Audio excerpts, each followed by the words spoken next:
One other question. In parts of southern Ukraine, it seems that Russia has shifted from a military takeover to essentially occupation. That it is now occupying parts, occupying towns. Does the White House support the Ukrainian people's right to resist the occupation and essentially through any means necessary? Well, we certainly support the rights of the Ukrainian people to fight back. I would note that we have seen many Ukrainians, many members of the Ukrainian military, and certainly President Zelensky and leadership fight bravely, courageously over the course of the last 12 days.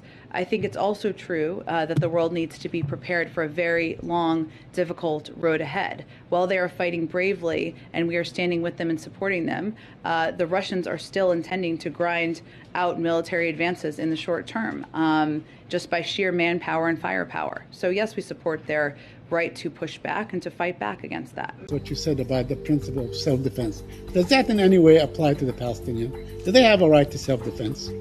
Do Palestinians have a right to self-defense? Broadly speaking, Saeed, we believe in the concept of self-defense. We believe it applies to any state. I don't think that I certainly wouldn't want my words to be construed as your answer. You're going to know as soon as I read what your answer was that there's a big problem with it. You said, well, not a problem, it just doesn't answer the question. We believe that it, meaning the right to self-defense, applies to any state. Well, you see the problem, right?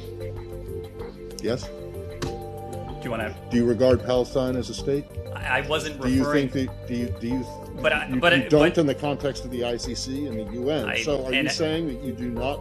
If it applies to any state, are you saying that Palestinians don't have a right to self-defense? I was making a broader point, not attached to Israel or Palestinians in that case. So they do have a right to self-defense.